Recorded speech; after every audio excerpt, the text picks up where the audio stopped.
देखो बेटे, आज हम बात कर रहे हैं, बताऊंगा मैं किस चीज़ की बात करेंगे हम। आज हम बात करेंगे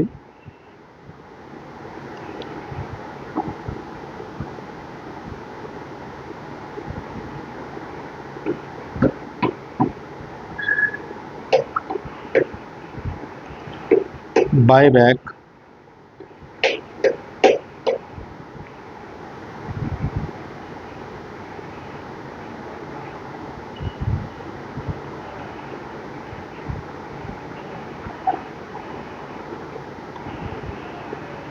buyback of shares.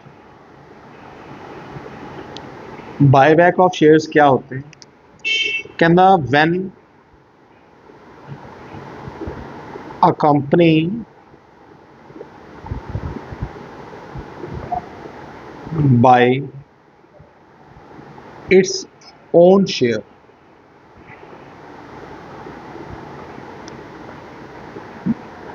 by using its accumulated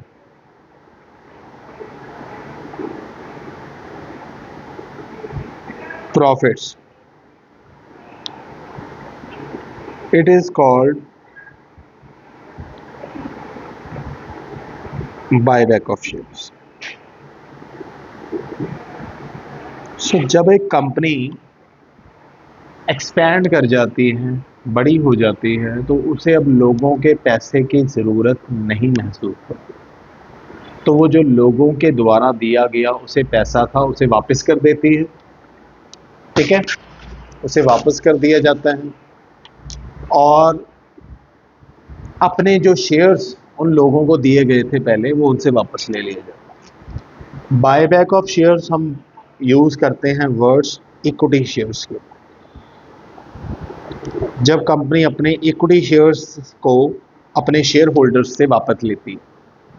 ठीक है, अब इसमें रीजंस क्या होते हैं बायबैक, जिसे आप रीजंस भी कह सकते हो, जिसे आप ऑब्जेक्टिव्स भी कह सकते हो।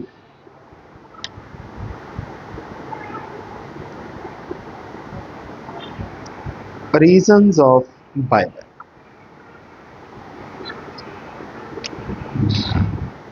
रीजंस ऑफ बायबैक क्या? To return surplus to the share holder, क्योंकि हमने उनके पैसों को यूज करके बहुत सारा पैसा कमाया, तो अब समय आ गया है कि हम उनको उनका पैसा वापस दें जो हमारे पास है। इसीलिए बायबैक की जाती है। To protect take over. जितने भी आपकी मार्केट में कंपनी के शेयर्स मार्केट में ज़्यादा होंगे, उतना ही कंपनी को टेक ओवर करने का चांस ज़्यादा होगा लोगों द्वारा। क्योंकि कोई भी कंपनी अगर आप जिसके 51% से शेयर ज़्यादा दूसरी कंपनी टेक ओवर कर लेती है, तो उससे क्या हो जाता है, वो कंपनी उस कंपनी की होल्डिंग बन जाती है। मैंने आपको बताया था ना, अगर आप किसी कंपनी के 51% शेयर टेक ओवर कर, अगर आपके पास शेयर ही लिमिटेड रह जाएंगे मार्केट में, तो उनको रेगुलेट करना इजी हो जाता है, कंट्रोल करना इजी हो जाता है, हर कोई उसे खरीद नहीं सकता। सो बायबैक का पर्पज़ ये भी होता है कि हमारे मार्केट में जो हमने बहुत सारे शेयर्स इशू किए हैं, उनकी जो क्वांटिटी है वो कम हो जाए। ठीक है,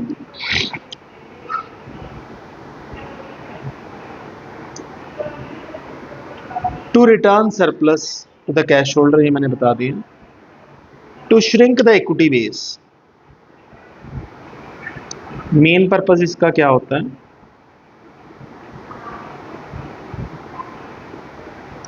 to shrink the equity base, ताकि हम इक्विटी बेस को क्या कर सकें, श्रिंक कर सकें, कम कर सकें, लेस कर सकें।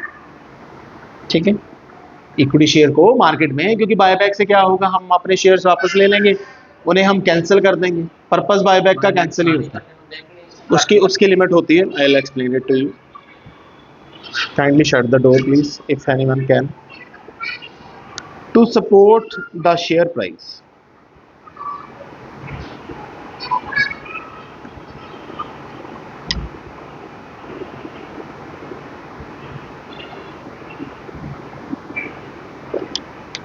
ये भी बायबैक का एक होता है, to support the share price.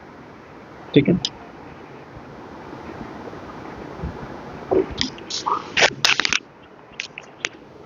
ठीक है।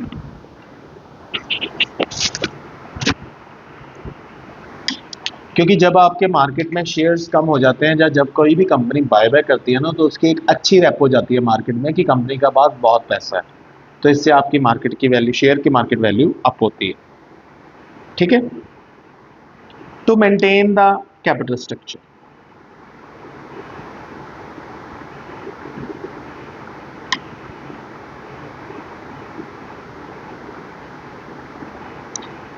हर एक कंपनी ने ना अपना जो कैपिटल स्ट्रक्चर होता है वो डिसाइड किया होता है कि हमारी कंपनी के इतने इक्विटी होंगे, इतने डेट होंगे, सारा कुछ डिसाइडेड होता है।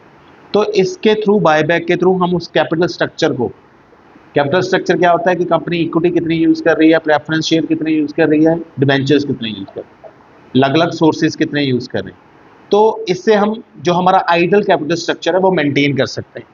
जब पैसे की जरूरत थी फिर तो हमने ये देखा ना कि जितने शेयर इशू कर सकते कर दो, लेकिन आज हमारे पास पैसा आ गया है तो हम उसे क्या करेंगे, बैलेंस करेंगे। ठीक है, अब उसके बाद आता है जी प्रोविजंस रिगार्डिंग, ये हो गया रीजंस। अब जो क्वेश्चन आता है आपको, what are the various provisions under section 68। Section वो मेंशन भी कर सकते हैं, बिना सेक्शन के भी आ सकता है, ऑफ कंपनी एक्ट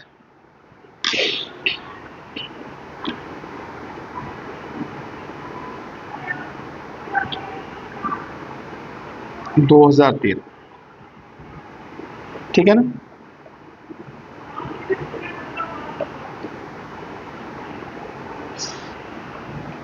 इसकी प्रोविजंस हैं। सीधा भी आपको लिख सकते हैं कि बायबैक की प्रोविजंस बताइए, और हम अब बात करेंगे जो बायबैक है। पहला, it must be, it may be, पहली प्रोविजन,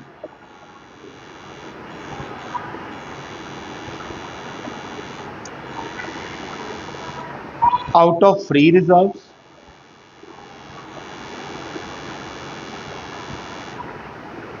ये फ्री रिजर्व के थ्रू हो सकता है।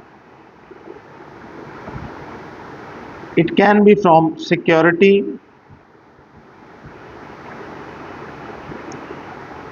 प्रीमियम रिजर्व, इसे हम यूज कर सकते हैं। From new issue,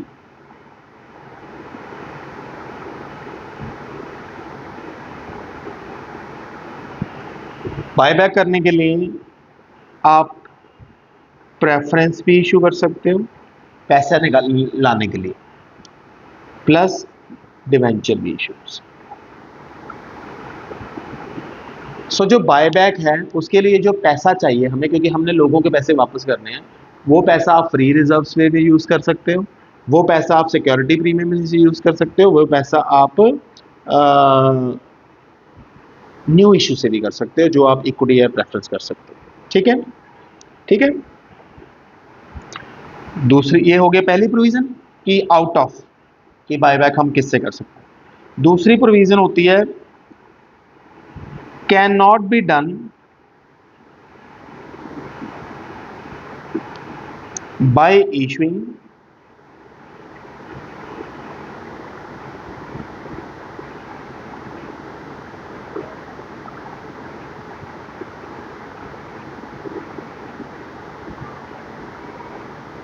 same kind of shares।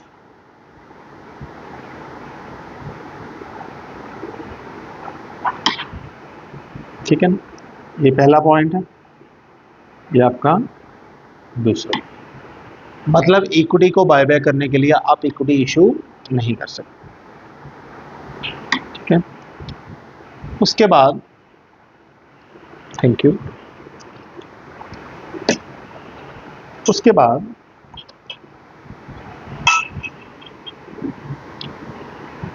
कुछ प्रोविजन हैं, जो प्रोविजन नंबर थर्ड, आप जो बायबैक कर सकते हो not more than 25% of paid up capital.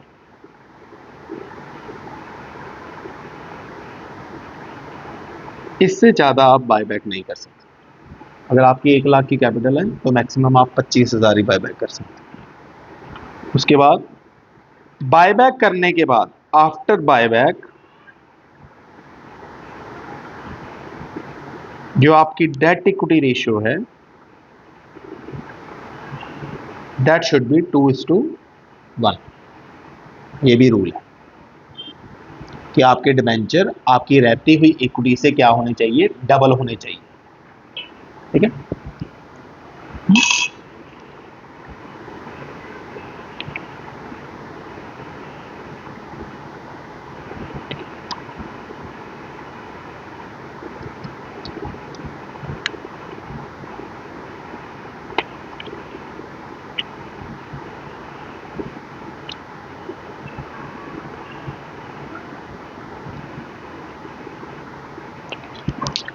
Buyback must be as per articles of association. आपको पता है ना एक डॉक्यूमेंट होता है जिसे हम आर्टिकल ऑफ एसोसिएशन कहते हैं। जो आपका बायबैक है, 2 डॉक्यूमेंट होते हैं। Article of association internal controlling के लिए होता है, rules and regulation, internal rules and regulation कि ये किया जाएगा ये नहीं किया जाएगा। उसमें बायबैक की प्रोविजन लिखी होनी चाहिए। अगर आपके आर्टिकल ऑफ एसोसिएशन में बायबैक की प्रोविजन नहीं है तो आप बायबैक नहीं कर सकते। ठीक है, ओके। उसके बाद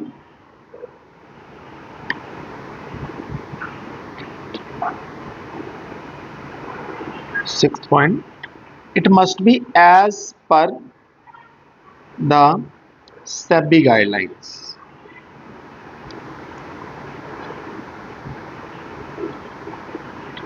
ये सेबी गाइडलाइंस की एज पर सेबी गाइडलाइंस जो है वो होना चाहिए। ठीक है। उसके बाद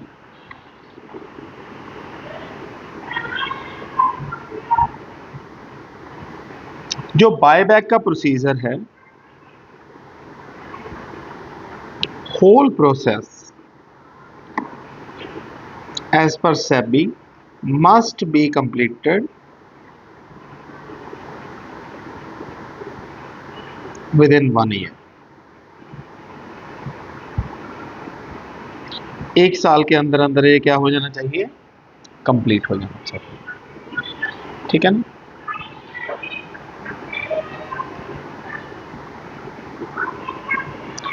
बायबैक करने से पहले, क्योंकि बायबैक में बहुत सारा पैसा जो है वो इन्वॉल्व होता है, तो बायबैक करने से पहले कंपनी को एक certificate of solvency, certificate of solvency क्या होता है कि टाइगर अभी जिंदा है, कि मेरे पास बहुत पैसा है, मेरी कंपनी सॉल्वेंट है, वो आपको देना पड़ेगा रजिस्ट्रार ऑफ कंपनीज के साथ। क्योंकि एक इंसॉल्वेंट कंपनी नहीं बायबैक कर सकती, पैसे होंगे तो वो बायबैक करेगी ना। सो एक डेक्लेरेशन देनी पड़ती है आपको सेबी के रजिस्ट्रार ऑफ कंपनीज को, या सॉरी कंपनीज के रजिस्ट्रार को, कि हमारी जो कंपनी जो है वो क्या है, सॉल्वेंट।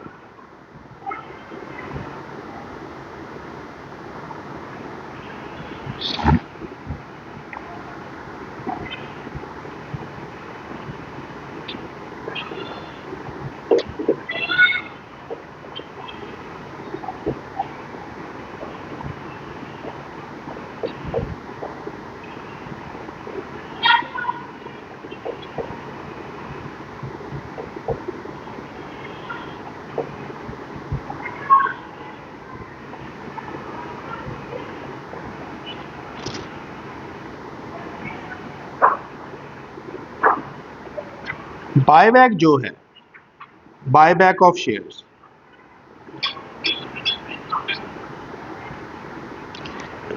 बायबैक ऑफ शेयर्स जो आप अपने खुद के एग्जिस्टिंग शेयर होल्डर से भी कर सकते हो। मतलब मांग लेना कि हमारे हमारे शेयर्स दे दीजिए और अपना पैसा ले लो। आप ओपन मार्केट से भी सीधा खरीद सकते हो, क्योंकि सभी के जो, क्योंकि ये कंपनीज लिस्टेड होती हैं तो इनके शेयर स्टॉक मार्केट में होते हैं, तो कंपनी वहाँ से भी खरीद सकती है। ठीक है ना। जो आप थ्रू एम्प्लॉयज़ भी ले सकते हो। कई बार जो थोड़े बहुत शेयर होते हैं वो हमने अपने एम्प्लॉयज़ को दिए होते हैं, तो वो एम्प्लॉयज़ के थ्रू भी आप देख सकते हैं। ठीक है, ठीक है।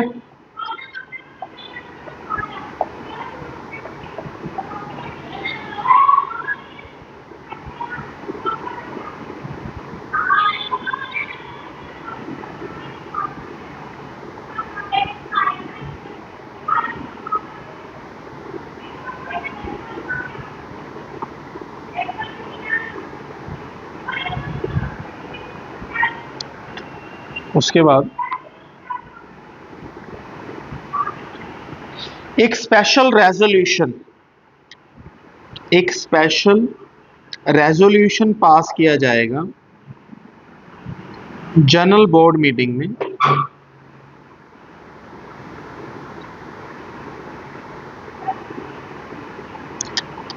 For buyback of share.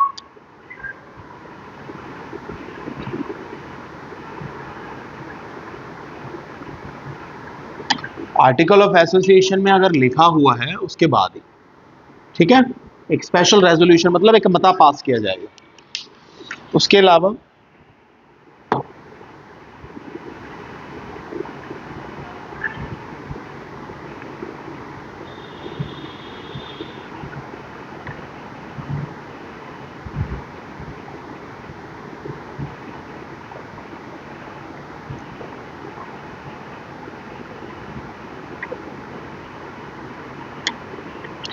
जितना भी आप फंड बिजनेस रिजर्व्स में से यूज करेंगे, वो मैं आपको बता दूंगा, उसके इक्वल आपको क्या बनाना पड़ेगा, CRR.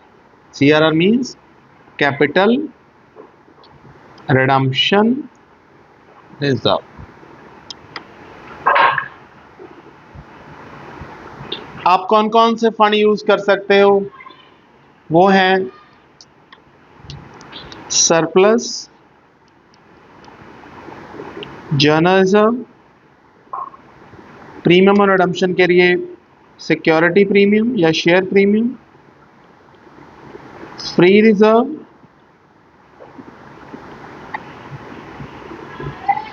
Dividend equalisation reserve,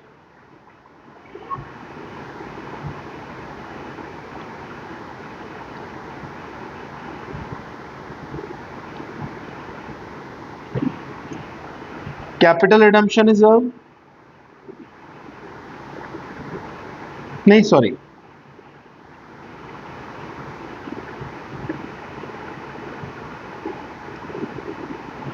capital reserve,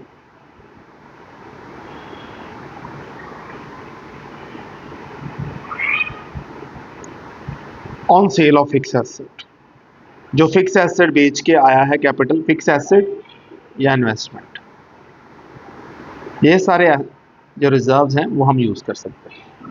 ठीक है ना। उसके बाद जो बायबैक है,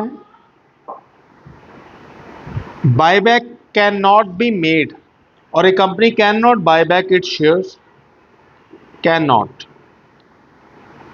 buy back its shares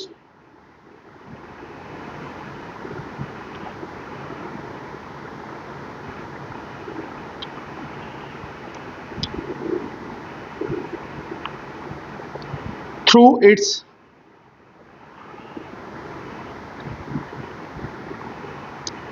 own subsidiary company, अपनी सब्सिडरी कंपनी के थ्रू बायबैक नहीं कर सकते। सो ये थे कुछ उसके कह सकते हैं रूल्स, प्रोविजंस। कौन कौन से रिजर्व्स हम नहीं यूज कर सकते, नॉट टू बी यूज्ड, वो है अनअमोर्टाइज्ड मिसलेनियस एक्सपेंडिचर, जो है बैलेंस शीट में हमें गिवन होता है, डेफर्ड रेवेन्यू एक्सपेंडिचर,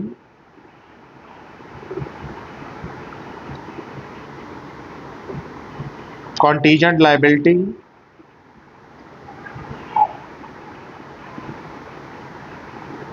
एटसेट्रा, कुछ इस तरह के जो आप नहीं कर सकते।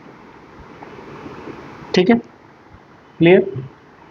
इसके अलावा जो आपको 5 नंबर में क्वेश्चन आ जाता है, ये तो हो गया 15 नंबर का, इंक्लूडिंग एंट्रीज, में एंट्रीज भी कराऊंगा। इसके अलावा जो आपको 5 नंबर का क्वेश्चन आ जाता है वो होता है what do you mean by escrow account. Escrow account,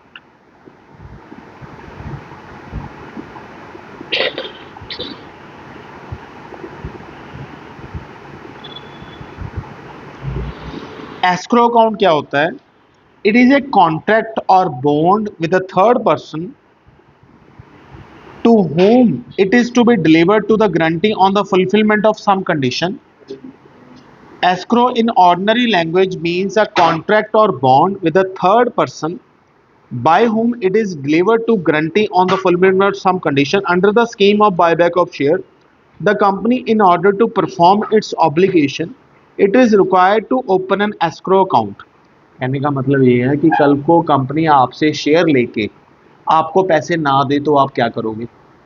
कुछ ना कुछ आपके लिए गारंटी तो होनी चाहिए या नहीं होनी चाहिए।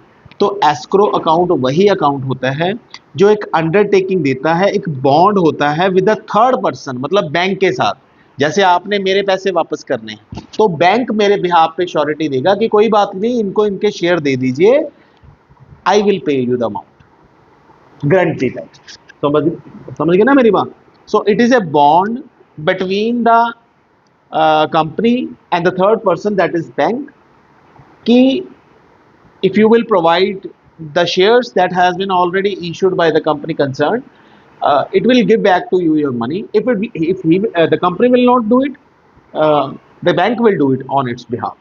So bank is taking as a guarantee, merchant bank.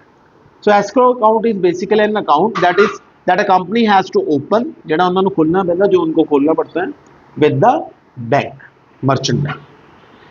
ठीक है? So is it clear to you? So escrow account is a bond oblique contract deposited with third party. ठीक है? सो इसमें अगर हम बात करें, इसमें cash deposit with A commercial bank, जो कंपनी ने कैश डिपॉजिट कराया होता है, deposit with commercial bank, bank guarantee of A merchant banker,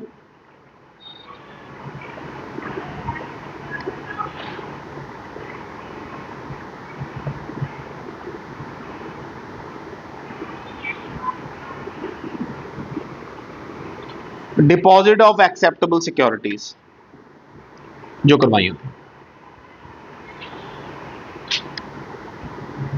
समझ आ गया आपको? जो कंपनी ने सिक्योरिटीज जमा कराई हुई हैं बैंक के साथ, जो कंपनी ने गारंटी ली हुई है, जो कंपनी ने कैश डिपॉजिट कराया हुआ है कमर्शियल बैंक्स के साथ। ठीक है, क्लियर?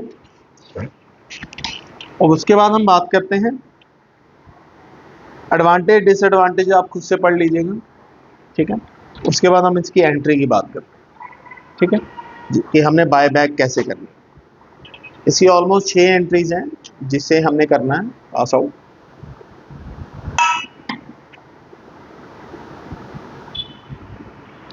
सब तो पहला, फर्स्ट ऑफ ऑल, इसमें हम ड्यू करेंगे एंट्री कि कितने पैसे उनको देने हैं। सो इक्विटी शेयर्स हमारे पास वापस आएंगे, equity share capital account debit,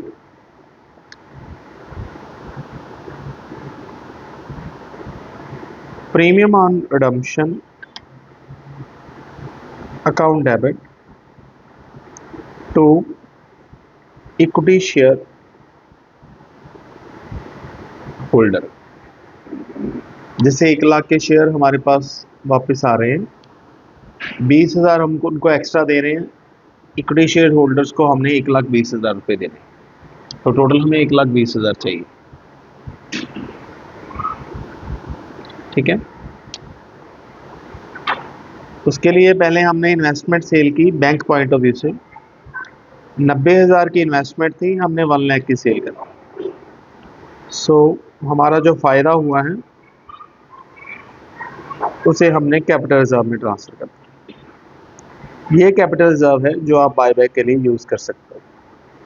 90,000 की इन्वेस्टमेंट से 10,000 का हमारा क्या हो गया, फ़ायदा।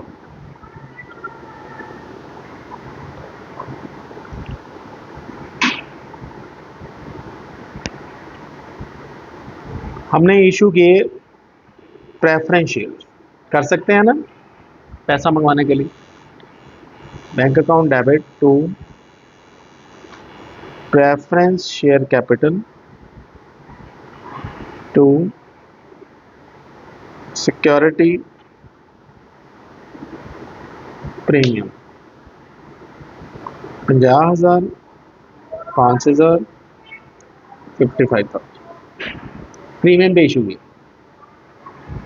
ठीक है, अब देखिए हमें 1,20,000 चाहिए, प्रीमियम 20,000 चाहिए, 1 लाख की फेस वैल्यू चाहिए। हमारे पास फेस वैल्यू आ कितनी गई, 50,000। प्रीमियम कितने का आ गया, 5,000 का। बाकी पैसा हम बिजनेस से ही कैलकुलेट करेंगे, उतना रिजर्व्स यूज़ करेंगे। सो उसकी एंट्री क्या डलेगी, मैं यहाँ मान के चल रहा हूँ हमारे पास जर्नल रिजर्व है। General reserve account debit security premium account debit to premium on redemption.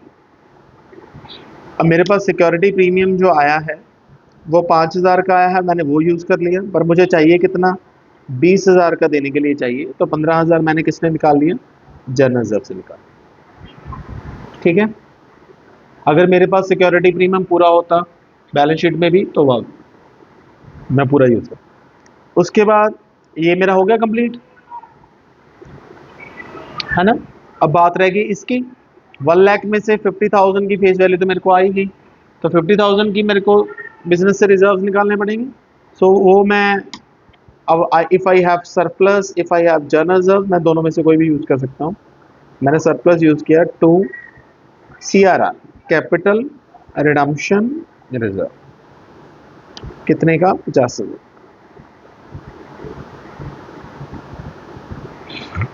ठीक है, क्लियर।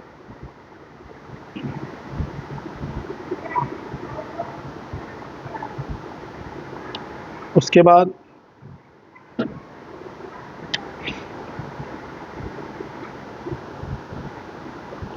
हो गया सारा कुछ। उसके बाद मैं क्या कर दूंगा, payment preference sorry equity share holder account debit to bank account, कितने की, 1,20,000। ठीक है, so that will be my. Clear हुआ कि सबसे पहले मैंने ड्यू कर लिया कि मुझे कितना पैसा चाहिए, फिर मैंने इन्वेस्टमेंट बेची, मेरे पास बैंक बैलेंस आ गया, फिर मैंने लाइबिलिटी के पॉइंट ऑफ व्यू से प्रेफरेंस शेयर इशू की, उसमें मेरे को 50,000 की कैपिटल आई, 5,000 का प्रीमियम आया। मैंने वो 5,000 यूज़ किया उस प्रीमियम को राइट ऑफ करने के लिए, बाकी पैसा मैंने जर्नल रिजर्व से निकाल दिया प्रीमियम का। ये प्रीमियम को राइट ऑफ करने की एंट्री होगी। उसके बाद फिर मैंने जो बिजनेस से पैसा निकाला फेस वैल्यू का, उसके लिए मैंने CRR क्रिएट कर दिया। पैसा निकालना नहीं होता, मतलब जो रिजर्व मैं यूटिलाइज कर रहा हूँ, उसके बाद मैंने पेमेंट कर दी। क्लियर। सो ये था आपका बाय बैक ऑफ शेयर्स का full theory part. Thank you.